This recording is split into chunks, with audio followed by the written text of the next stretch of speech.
सादर जय सिया राम दोस्तों, आप देख रहे हैं सनातन धर्म चैनल। आज हम दुर्गा सप्तशती पाठ के दूसरे अध्याय लेकर के आए हैं। तो दुर्गा सप्तशती पाठ के दूसरे अध्याय में देवताओं के तेज से देवी का प्रादुर्भाव और महिषासुर की सेना का वध कथा सुनेंगे। तो हम कथा प्रारंभ करें इसके पहले अगर हमारे चैनल को आप सब्सक्राइब नहीं किए हैं तो चैनल को सब्सक्राइब कर लें, बेल आइकन को दबा लें।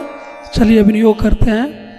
ओम मध्यम चरित्रस्य विष्णु ऋषि महालक्ष्मीर्देवता उष्णिक्षंद शकम्बरी शक्ति दुर्गा बीजम वायुसत्व यजुर्वेद स्वरूपम श्री महालक्ष्मी पीठते प्रथम चरित्र विनियोग। ओम मध्यम चरित्र के विष्णु ऋषि महालक्ष्मी देवता उष्णिक छंद शकम्बरी शक्ति दुर्गा बीज वायु तत्व और यजुर्वेद स्वरूप है। श्री महालक्ष्मी की प्रसन्नता के लिए मध्यम चरित्र के पाठ में इनका विनियोग है। मैं कमल के आसन पर बैठी हुई प्रसन्न मुख वाली महिषासुर मर्दिनी भगवती महालक्ष्मी का भजन करता हूँ, जो अपने हाथों में अक्षमाला, फरसा, गदा, बाण, वज्र, पद्म, धनुष, कुंडिका, दंड, शक्ति, खड्ग, ढाल, शंख, घंटा, मधुपात्र, शूल, पास और चक्र धारण करती हैं। ऋषि कहते हैं, पूर्व काल में देवताओं और असुरों में पूरे 100 वर्षों तक घोर संग्राम हुआ था। उसमें असुरों का स्वामी महिषासुर था और देवताओं के नायक इंद्र थे। उस युद्ध में देवताओं की सेना महाबली असुरों से परास्त हो गई। संपूर्ण देवताओं को जीतकर महिषासुर इंद्र बन बैठा। तब पराजित देवता प्रजापति ब्रह्मा जी के को आगे करके उस स्थान पर गए जहाँ भगवान शंकर और विष्णु विद्यमान थे। देवताओं ने महिषासुर के पराक्रम तथा अपनी पराजय का यथावत वृत्तांत उन दोनों देवेश्वरों से विस्तार पूर्वक सुनाया। वे बोले, भगवान महिषासुर सूर्य, इंद्र, अग्नि, वायु, चंद्रमा, यम, वरुण तथा अन्य देवताओं के भी अधिकार छीनकर स्वयं ही सबका अधिष्ठाता बन बैठा है। उस दुरात्मा महिष ने समस्त देवताओं को स्वर्ग से निकाल दिया है। अब वे मनुष्यों की भांति पृथ्वी पर विचरते हैं। दैत्यों की यह सारी करतूत हमने आप लोगों से कह सुनाई। अब हम आपकी ही शरण में आए हैं, उसके वध का कोई उपाय सोचिए। इस प्रकार देवताओं के वचन सुनकर भगवान विष्णु और शिव ने दैत्यों पर बड़ा क्रोध किया। उनकी भौहें तन गई और मुंह टेढ़ा हो गया। तब अत्यंत कोप में भरे हुए चक्रपाणी श्री विष्णु के मुख से एक महान तेज प्रकट हुआ। इसी प्रकार ब्रह्मा, शंकर तथा इंद्र आदि अन्य अन्य देवताओं के शरीर से भी बड़ा भारी तेज निकला और सब मिलकर एक हो गया। महान तेजों को अपूर्ण जजय विलयमान पर्वत सा जान पड़ा। देवताओं ने देखा, वहाँ उसकी ज्वालाएं संपूर्ण दिशाओं में व्याप्त हो रही थी। संपूर्ण देवताओं के शरीर से प्रकट हुए उस तेज की कहीं तुलना नहीं थी। एकत्रित होने पर वह एक नारी के रूप में परिणत हो गया और अपने प्रकाश से तीनों लोकों में व्याप्त जान पड़ा। भगवान शंकर का जो तेज था उससे उसी देवी का मुख प्रकट हुआ। यमराज के तेज से उसके सिर में बाल निकल आए। श्री विष्णु भगवान के तेज से उसकी भुजाएं उत्पन्न हुई। चंद्रमा के तेज से दोनों स्तनों और इंद्र के तेज से मध्य भाग कटी प्रदेश का प्रादुर्भाव हुआ। वरुण के तेज से जंगा और पिंडली तथा पृथ्वी के तेज से नितंब भाग प्रकट हुआ। ब्रह्मा के तेज से दोनों चरण और सूर्य के तेज से उसकी अंगुलियां हुई। वसुओं के तेज से हाथों की अंगुलियां और कुबेर के तेज से नासिका प्रकट हुई। उस देवी के दांत प्रजापति के तेज से और तीनों नेत्र अग्नि के तेज से प्रकट हुए थे। उनकी भौहें संध्या के और कान वायु के तेज से उत्पन्न हुए थे। इसी प्रकार अन्य अन्य देवताओं के तेज से भी उस कल्याणमयी देवी का आविर्भाव हुआ। तदंतर समस्त देवताओं के तेज से प्रकट हुई देवी को देखकर महिषासुर के सताए हुए देवता बहुत प्रसन्न हुए। पिनाकधारी भगवान शंकर ने अपने शूल से एक शूल निकाल कर उन्हें दिया। फिर भगवान विष्णु भी अपने चक्र से चक्र उत्पन्न करके भगवती को अर्पण किया। वरुण भी शंख भेंट किया। अग्नि ने उन्हें शक्ति दी और वायु ने धनुष तथा बाण से भरे हुए 2 तरकस प्रदान किए। सहस्त्र नेत्र वाले देवराज इंद्र ने अपने वज्र से वज्र उत्पन्न करके उन्हें दिया और ऐरावत हाथी से उतर कर 1 घंटा भी प्रदान किया। यमराज ने कालदंड से 10 वरुण दंड, वरुण ने पास, प्रजापति स्फटिक काक्ष की माला तथा ब्रह्मा जी ने कमंडलू भेंट किया। सूर्य ने देवी के समस्त रोमकूपों में अपनी किरणों का तेज भर दिया। काल ने उन्हें चमकती हुई ढाल और तलवार दी। क्षीर समुद्र ने उज्ज्वल हार तथा कभी जीर्ण न होने वाली 2 दिव्य वस्त्र भेंट किए। साथ ही उन्होंने दिव्य चूड़ामणि, 2 कुंडल, खड़े, उज्ज्वल अर्धचंद्र, सब बाहुओं के लिए केयूर, दोनों चरणों के लिए निर्मल नुपुर, गले की सुंदर हंसली और सभी अंगुलियों में पहनने के लिए रत्नों की बनी अंगूठियाँ भी दी। विश्वकर्मा ने उन्हें अत्यंत निर्मल फरसा भेंट किया। साथ ही अनेक प्रकार के अस्त्र और अभेद कवच दिए। इनके सिवा मस्तक और वक्षस्थल पर धारण करने के लिए कभी न कुम्हलाने वाला कमलों की मालाएं दी। जल्दी ने उन्हें सुंदर कमल का फूल भेंट किया। हिमालय ने सवारी के लिए सिंह तथा भांति भांति के रत्न समर्पित किए। धनाध्यक्ष कुबेर ने मधु से भरा पान पात्र दिया तथा संपूर्ण नागों के राजा शेष ने, जो उस पृथ्वी का धारण करते हैं, उन्हें बहुमूल्य मणियों से विभूषित नागहार भेंट किया।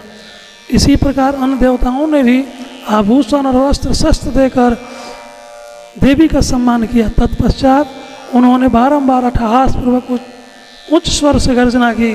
उनके भयंकर नाद से संपूर्ण आकाश गूंज उठा।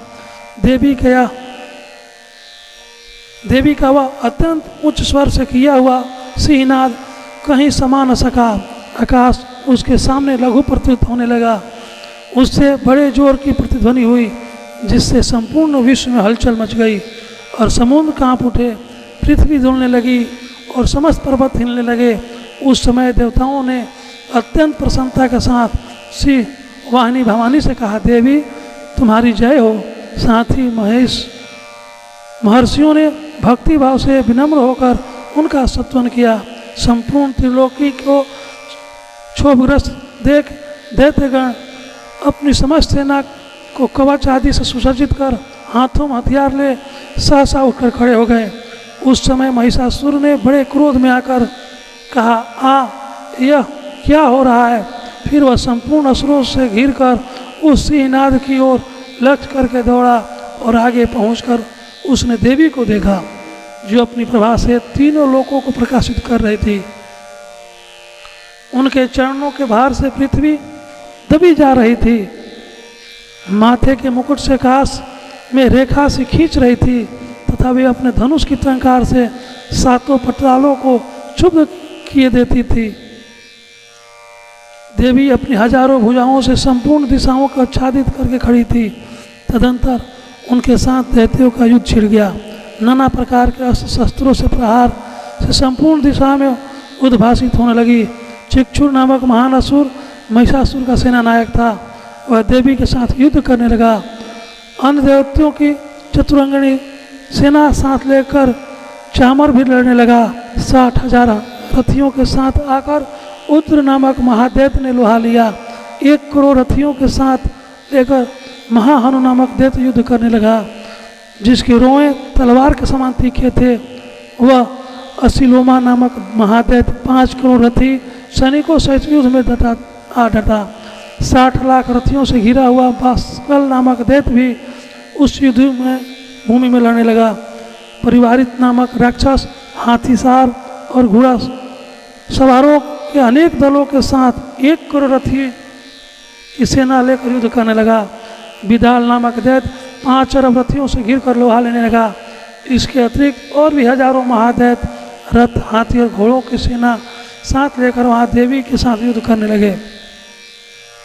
स्वयं महिषासुर उस रणभूमि में कोटि कोटि सहस्त्र रथ, हाथी और घोड़ों की सेना से घिरा हुआ खड़ा था। वह दैत्य देवी के साथ तोमर, भिंदीपाल, शक्ति, मूसल, खड्ग, परशु और पट्टिस आदि अस्त्र शस्त्रों का प्रहार करते हुए युद्ध कर रहे थे। कुछ दैत्यों ने उन पर शक्ति का प्रहार किया, कुछ लोगों ने पास फेंके तथा कुछ दूसरे दैत्यों ने खड्ग प्रहार करके देवी को मार डालने का उद्योग किया। देवी ने भी क्रोध में भरकर खेल खेल में ही अपने अस्त्र शस्त्रों की वर्षा करके दैत्यों के वे समस्त अस्त्र शस्त्र काट डाले। उनके मुख पर परिश्रम या थकावट का रंच मात्र भी चिन्ह नहीं था।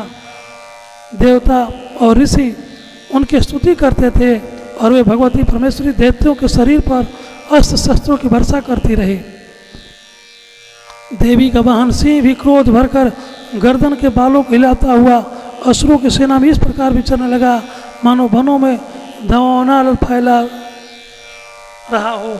रणभूमि में दैत्यों के साथ युद्ध करती हुई अंबिका देवी ने जितने निश्वास छोड़े वे सभी तत्काल सैकड़ों हजारों गणों के रूप में प्रकट हो गए और परशु, भिंदीपाल, खड्ग और पट्टिस आदि अस्त्रों द्वारा असुरों को सामना करने लगे। देवी की शक्ति से बढ़े हुए वे गण असुरों का नाश करते हुए नगारा और शंख आदि बजाने लगे। उस संग्राम महोत्सव में कितने ही गण मृदंग बजा रहे थे। तदंतर देवी ने त्रिशूल से, गदा से, शक्ति की वर्षा से और खड्ग आदि से सैकड़ों महादैत्यों का संहार कर डाला। कितनों को घंट के भयंकर नाद से मूर्छित करके मार गिराया। बहुतेरे दैत्यों को पास से बांधकर धरती पर घसीटा। कितने ही दैत्य उनकी तीखी तलवार की मार से दो टुकड़े हो गए। कितने ही गदा की चोट से घायल हो धरती पर सो गए। कितने ही मूसल की मार से अत्यंत आहत होकर रक्त बवन करने लगे। कुछ दैत्य शूल से छाती फट जाने के कारण पृथ्वी पर ढेर हो गए। उस रणागण में बाण समूहों के विस्तृत कितने ही असुरों के कमर टूट गई। बाज की तरह छटपटाने वाले देवपिंडक दैत्यगण अपने प्राणों से हाथ धोने लगे। किन्हीं के बाहें छिन्न भिन्न हो गई, कितनों के गर्दन कट गई, कितने ही दैत्यों का मस्तक कट कट कर गिरने लगा। कुछ लोगों के शरीर मध्य भाग में विदीर्ण हो गए। कितने ही महादैत्य जांघें कट जाने से पृथ्वी पर गिर पड़े। कितनों को ही देवी ने एक बाँ, एक पैर और एक नेत्र वाले करके दो टुकड़ों में चीर डाला। कितने ही दैत्य मस्तक कट जाने पर भी गिरकर फिर उठ जाते और केवल धड़ के ही रूप में अच्छे अच्छे हथियार हाथ में ले देवी के साथ युद्ध करने लगते। दूसरे कमबंद युद्ध के बाजों की लय पर नाचते थे। कितने ही बिना सिर के धड़ हाथों में खड्ग, शक्ति और रिश्ती लिए दौड़ते थे तथा दूसरे दैत्य महादैत्य ठहरो ठहरो या कहते हुए देवी को युद्ध के लिए ललकारते थे। जहाँ वह घोर संग्राम हुआ था वहाँ की धरती देवी के गिराए हुए रथ, हाथी, घोड़े और असुरों की लाशों से ऐसी पट गई थी कि वहाँ चलना फिरना संभव हो गया था। दैत्यों की सेना में हाथी, घोड़े और असुरों के शरीर से इतनी अधिक मात्रा में रक्तपात हुआ था कि थोड़ी ही देर में वहाँ खून की बड़ी बड़ी नदियाँ बहने लगी। जगदम्बा ने असुरों की विशाल सेना की क्षण में नष्ट कर दिया। ठीक उसी तरह जैसे तीर्ण और काठ के भारी ढेर को आग कुछ ही क्षणों में भस्म कर देती है और वह सिंह भी गर्दन के बालों को हिला हिलाकर जोर जोर से गर्जना करता हुआ दैत्यों के शरीर से मानो उनके प्राण छूने लेता था।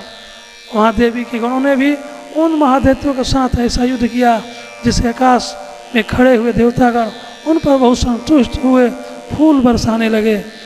इस प्रकार श्री मार्कंडेय पुराण में सर्वाधिक सवर्णिक मनवंतर की कथा के अंतर्गत देवी महात्म्य महिषासुर सेना का वध नामक दूसरा अध्याय पूर्ण हुआ। एक बार बोलिए दुर्गा देवी की जय। तो दोस्तों द्वितीय अध्याय दुर्गा सप्तशती कैसा लगा कमेंट बॉक्स में लिखें। इस वीडियो को अधिक से अधिक शेयर करें, पुण्य के भागी बने। सादर जय श्री राम।